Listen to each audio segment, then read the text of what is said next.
I feel pretty.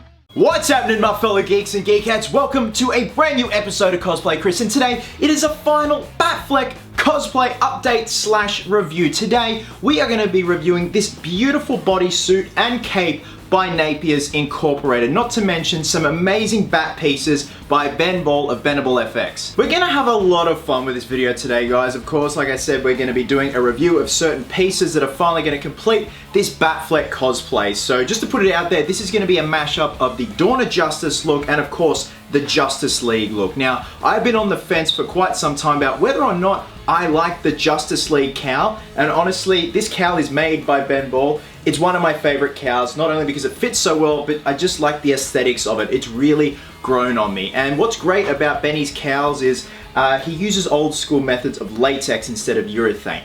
And don't get me wrong, urethane cowls are amazing to wear and they last a lot longer, but you just can't beat the feel of a slip-over cowl with latex. It just seems to go on your head a lot easier as opposed to urethane where it's like being born again. Now, not only did Benny make this Justice League cowl, he also made the chest emblem. So Bruce of Napier's Incorporated, upon ordering my bodysuit, I requested no chest emblem because I wanted to make sure that this cowl would line up perfectly with this emblem, and that way I could place it need be, because you gotta understand it's different pieces coming from different artists, so sometimes things don't always fit together, and sometimes the tab that you see right here can actually sit over the chest emblem if it's not placed properly without lining a cowl up. We're then gonna fully suit up, show you guys how it all looks together. I have posted photos on my Instagram of the suit in all its glory for Batman's birthday as a little skit and a bit of fun, so those who have seen those photos will know exactly what they're in for at the end of this video. I'm going to show you guys the movability in the suit, the durability, you know, how much you can stretch the limits literally in terms of your limbs and your extremities, stuff like that. Now that all the housekeeping's out of the way,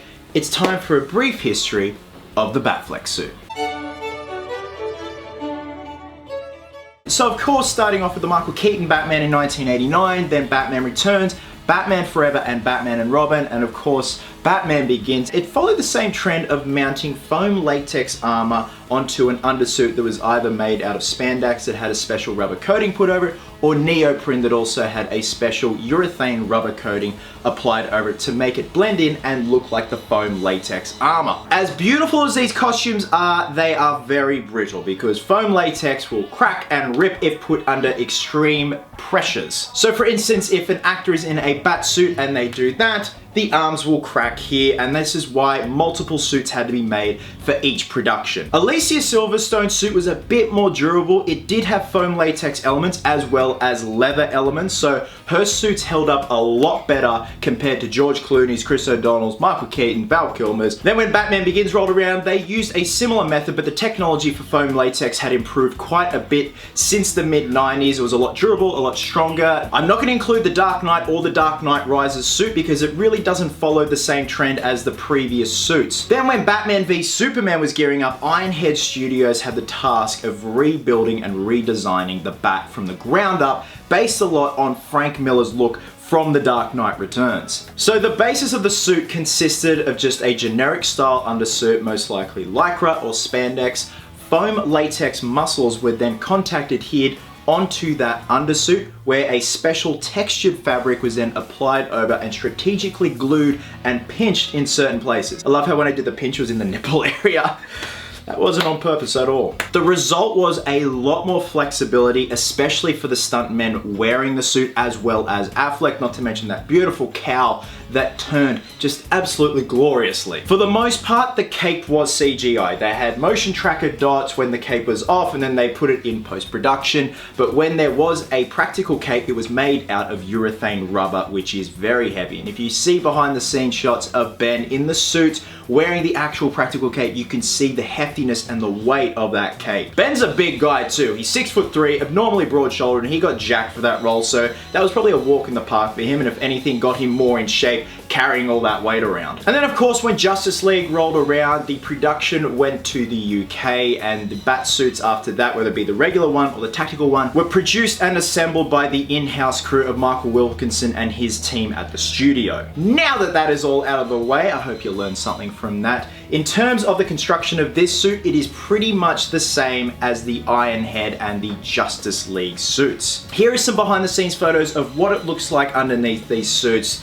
The guys at Napier's do an amazing job because they really want to focus on flexibility in these suits. Granted, when you do get these suits, you do have to break them in a bit, run around in them, do some stretches just to loosen everything up, because the contact adhesive, while it is flexible, it does need loosening up, especially between those joints. So this cape I'm going to be wearing without the cowl. The cape that I'm going to be wearing with this cowl is by Cody Smith. I have to do some alterations to this cape to make it line up and sit perfectly with this cowl, but for the time being, in terms of wearing everything, Cody Smith's amazing cape will do fine. So Cody has dastardly designs. Now I do have my Batfleck belt here. I do have these on my Etsy store, and the cool thing about these is they are very, very con friendly. They flex, so if you are crouching down to say, get a photo with a little kid, it reduces the pouches cracking off completely. And it's kind of like a stunt belt, but it still looks practical and like an up-close hero belt. So what I'm gonna do is take the camera off the tripod, show you guys some nice up-close details of this suit.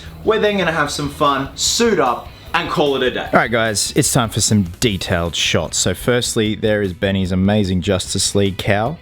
Benny does sell these. He made this one extra small for my head because on their own, naturally, these cowls are huge. And that is my handmade, hand-painted Batfleck mouth plate insert.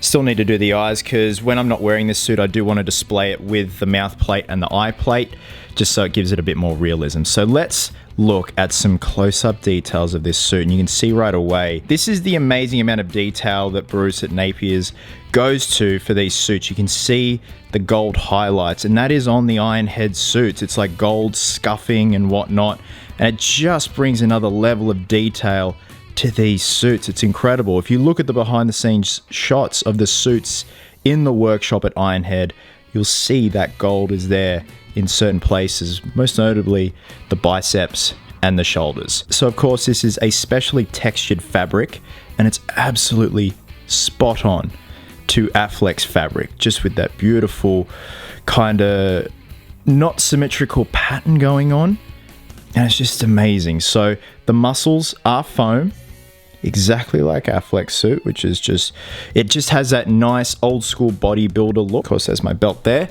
The cape is next level. So like I said, this is a cape for now to wear without the cowl. If you want to go for the look of Bruce not wearing the cowl and having that beautiful pleated look, I do have to modify this area here. So these pieces will kind of tuck under here and then kind of come out onto the cowl here. And I'll show you the Velcro system that I have in place if you're probably wondering why there's Velcro on the cowl here. So let's just have a look at the texture. It's just ridiculous. It's crazy. It has that bat skin look, exactly like Batfleck's. And granted, this isn't urethane. It's a lot lighter. You do not want a full urethane cape because that thing is going to be heavy. And if you're at a con, you are going to be drenched in sweat. You see there's Ben's amazing Justice League chest emblem. So the way I've glued this down was using the Sikaflex glue on the inside of the chest emblem, and right around the perimeter is that cheap and nasty super glue that I use, because the Sikaflex doesn't bond straight away, whereas the super glue does. So you need something to hold it in place whilst the Sikaflex is on the urethane and sinks and seeps into the fabric itself, and then give it about, you know, a night to properly cure, and it's not going anywhere. And the way Benny casts these is it's, you know, mounted and curved like a chest, so it's just going to fit perfectly on your bat suit if that's the route you want to go. So if we come around to the back here, I've got this bad boy held up with a spirit level thing. Come around here, it's even got the panel on the back here that Batfleck's cape has when he's not wearing the cowl. Just more close-up detail. So these guys have obviously printed this stuff onto the base fabric, and there's Velcro here that keeps the pleats in place. Again, like I said, there's a lot of modifying that I have to do to get this to sit perfectly and just be all aesthetically pleasing. So that's the first layer zip, and there's a second layer zip. That is the undersuit that houses the muscles that they're glued onto, and then obviously we have the beautiful textured fabric suit on top that is glued on top to those muscles and the undersuit. So it is a double zip method, exactly like Batfleck's. Just love the way the light just hits the chest and just the way the actual fabric kind of reflects sometimes. It is shiny in areas, they're matte in some areas. Okay, now that I've shown you guys some nice close-up details of the beautiful bodysuit and the cape, I actually went ahead and kind of pre-mounted the cowl here to give you guys a cool idea of what the display will look like.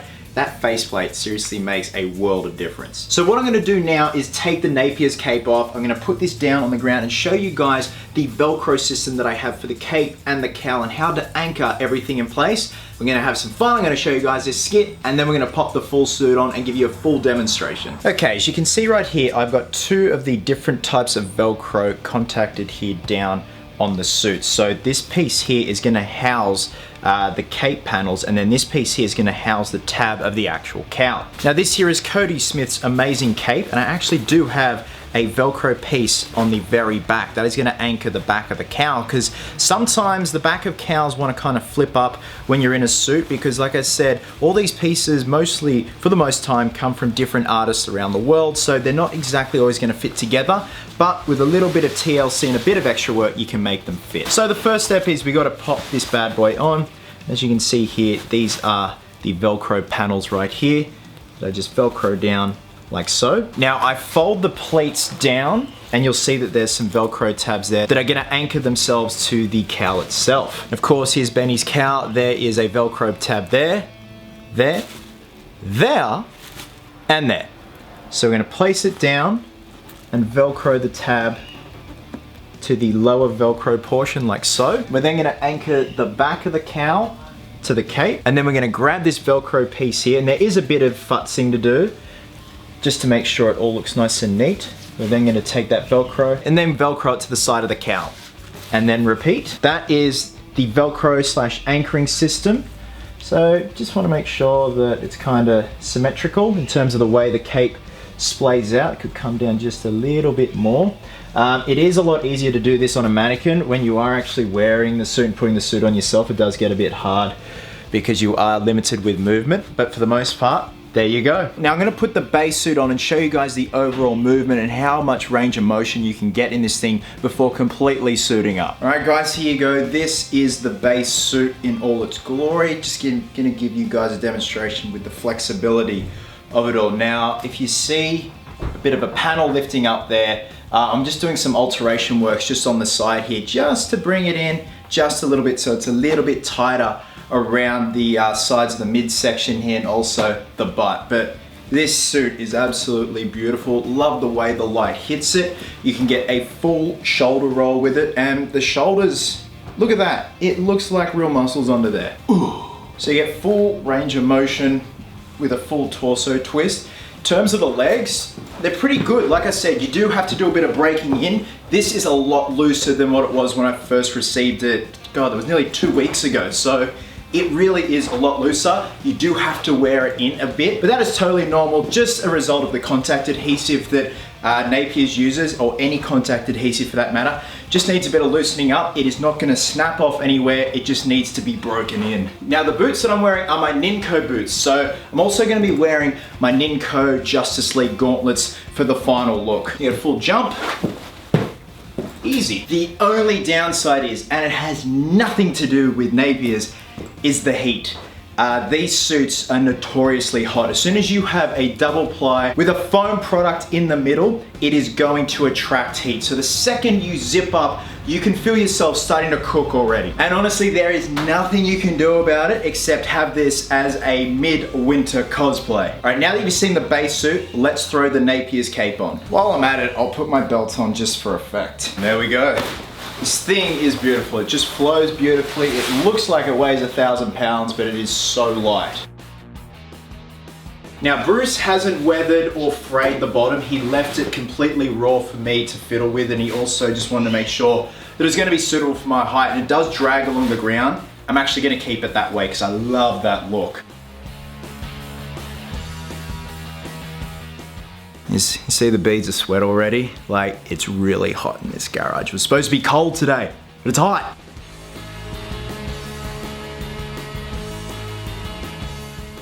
I feel pretty.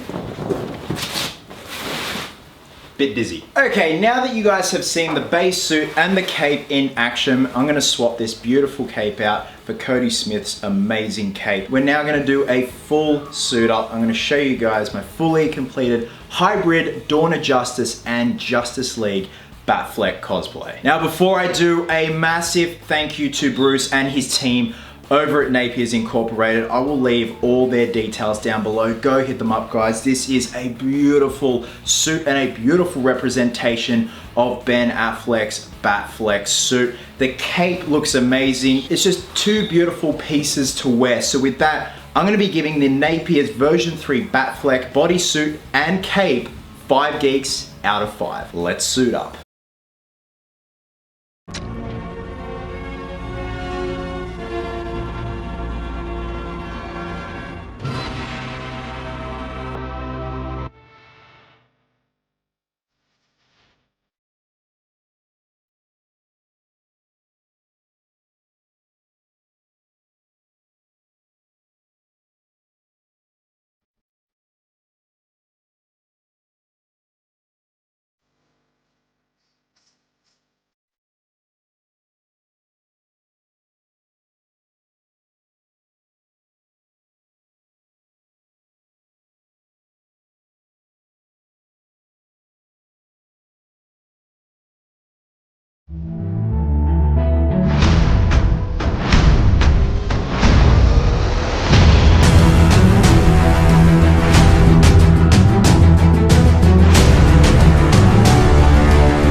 And there you have it, guys, my fully completed Batfleck hybrid Dawn of Justice and Justice League cosplay. A massive thank you to all the artists involved that helped bring this piece together. You guys are absolutely amazing and couldn't have done it without you. So guys, I'm gonna go get out of this very sweaty batsuit because I am soaked at the moment. Wherever you are in the world, have yourselves a cracker of a day. Hope you're well, hope you're happy, be merry, be silly, and until next time, geeks, please always remember, cosplayers do it best.